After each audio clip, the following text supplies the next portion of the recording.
Hello, West Ham fans. Hope you are safe and well. As per usual, Anton here, bringing you a West Ham news update. And we are literally only around the corner from the new season starting. So you need to buckle up and get yourself prepared for the 24-25 season because it's coming our way. And it's going to be hopefully an exciting start to the season as we take on Aston Villa. I hope you enjoyed the content last night. It's great to have the guys back. Jamie, the wrap-up show. Talking about potential replacements for Zuma, of course, looking likely that he's going to be heading out the door at West Ham. And of course, Kieran and Budgie, the old school hammers, back again for a new season, talking about all the West Ham new signings. And there's going to be plenty more of that to come. So without further ado, let me get started on the first story of today. And it's about this man. It's the kind of will he, won't he saga that seems to be taking place with West Ham this summer. A common theme that seems to be taking place this summer, and it's all about Aaron Wan-Bissaka. And that is the fact that, you know, over the past couple of days, Inter Milan entered the fray, interested in bringing him in, but apparently Wan-Bissaka is keen to come to London and keen to come to West Ham. The situation is, though, that West Ham and Manchester United just do not negotiate well. We've seen that last year with McTominay. We've seen that last year with Harry Maguire. Whether you wanted them or not, it just did not take place that very well. We're 2 months down the line. We've been linked to the player for a long time. We've been talking to the player for a long time. And talks between West Ham and Manchester United have just been sluggish, slow, delayed. And it's not great. And it doesn't allow Manchester United to prepare for the season. It doesn't allow West Ham to prepare for the season, but it does mean that West Ham and Manchester United have different valuations of the player. But it looks like Julian Lopetegui and Tim Steidham want Wan-Bissaka, but they're willing to move on. They are willing to move on from the player.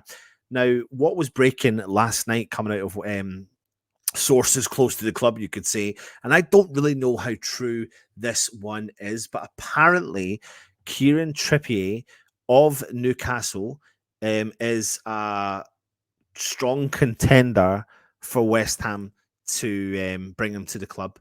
Now,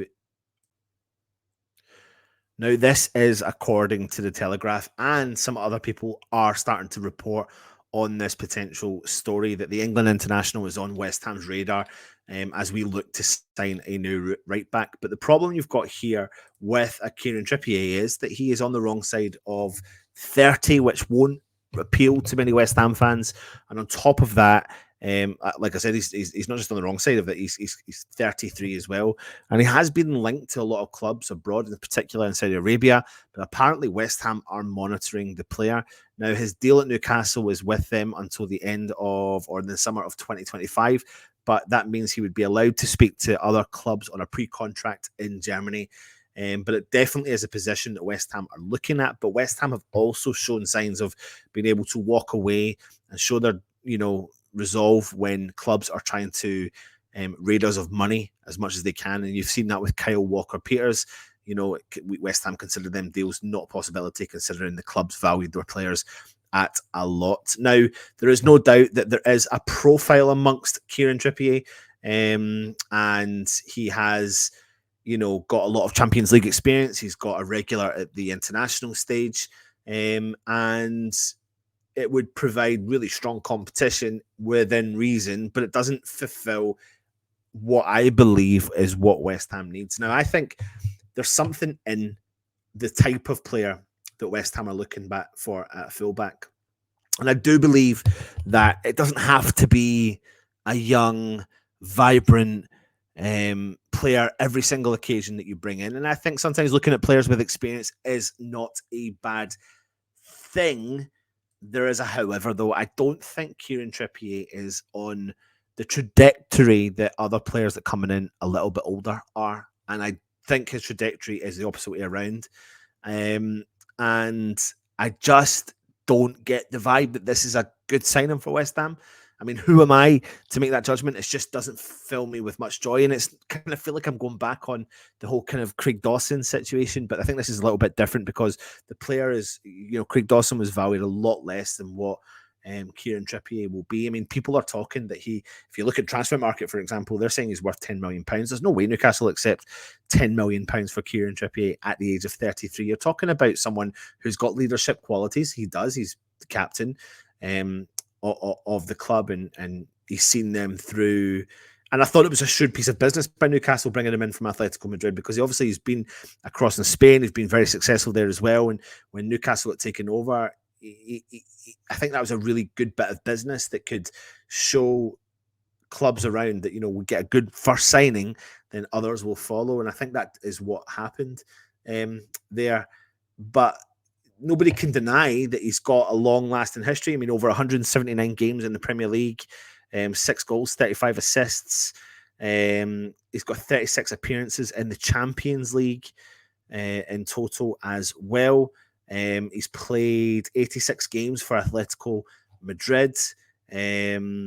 So, and won the league with them as well. So I think there's an element that it's a tough one. It's a real tough one. Of course, we want young, enthusiastic players, but it looks like the West Ham are going to try and balance that out if they can with some experience.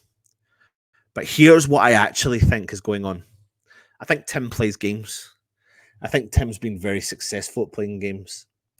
And I don't doubt for a second that West Ham want Aaron Wan-Bissaka. I think that's their top target for that position. And I think what West Ham are very good at doing, and I don't blame them, is, they've done their due diligence. So they'll turn their back on a player because the club aren't playing ball. And the club will realise, well, we should have accepted that offer. And then when they realise no one else is going to come in for the player, they will have egg on their face and maybe come crawling back to West Ham. I'm not saying it's just as simple as that, but that's the way I can't help but feel it. I can't help but feel that the Kieran Trippier link, is sincere as if West Ham are going to follow through with it, and West Ham are going to want this man right here, Aaron Wan-Bissaka. And this is just going to force Manchester United's hand because they want Missouri, they want the Moroccan star in at the club. And I can see the benefit to having Wan-Bissaka in at the club because he likes to get forward. Of course, he's not had a very successful Manchester United career, but I can see the attributes, the skill set, the technical ability that he's got that would add to this West Ham side. So for me, this is where I see this story. I see Trippier, that we're telling Manchester United, you better hurry up or we'll move on. Whether it's Trippier or someone else, that's how I feel this one is. Let me know in the comments what you think. Couple of questions for you. How much would you be willing to pay for Wan-Bissaka? What's the max you're willing to go to? What would you pay? Do you want to sign Kieran Trippier? And if you do, what's the max you'd be willing to pay? Please put it in the comments and let me know.